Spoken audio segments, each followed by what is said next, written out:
Hi friends, நான் தான் தினேஷ் பேசுகிறேன்.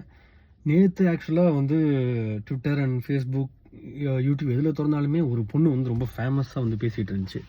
அந்த பொண்ணு பேர் வந்து ஜூலின்னு நினைக்கிறேன். ஜூலி என்னன்னா, நேற்று வந்து தளபதி வந்து அங்கே வேலூரில் பேசினதை வச்சு இது வந்து ஒரு ஃபேமஸ் ஆகிறதுக்காக ஒரு வீடியோ எடுத்து போட்டிருக்கு.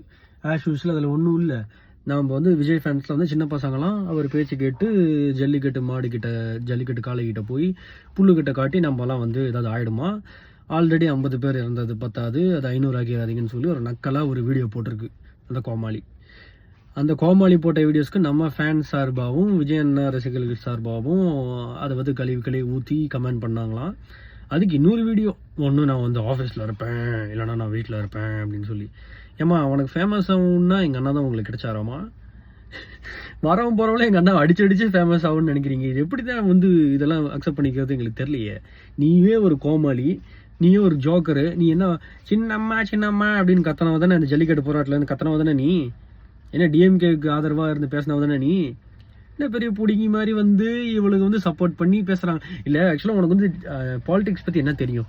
அவர் வந்ததுனால இங்கே எவ்வளோ நல்லது நடந்திருக்குன்னு உனக்கு என்ன தெரியுமா? இல்லை அவர் இங்கே எவ்வளோ மாற்றம் பண்ணிட்டு இருக்காரு உனக்கு என்ன தெரியுமா? சரி, நீ சொல்கிற மாதிரி சின்ன பசங்க, மைனர் பசங்க, குட்டி பசங்க நான் வச்சுக்குவோம். எங்களை மாதிரி குட்டி பசங்களுக்கு பாலிடிக்ஸுங்கிறது ஒரு ஆர்வம் வந்ததே அவரால் தானே? இல்லை உங்களை மாதிரி டிஎம்கே கட்சி ஆளுங்கனாலேயா, இல்லை காசுனாலையா? அதனால கிடையாது. எனக்கு காசு தேவையில்லை, சுத்தமாக எனக்கு தேவையில்லை.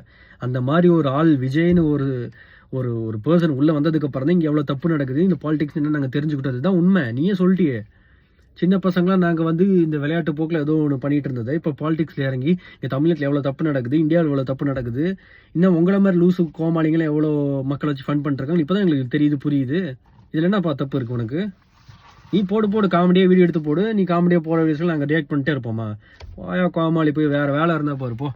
வீட்டில் இருப்பாலும் ஆஃபீஸில் இருப்பாளா லூசு.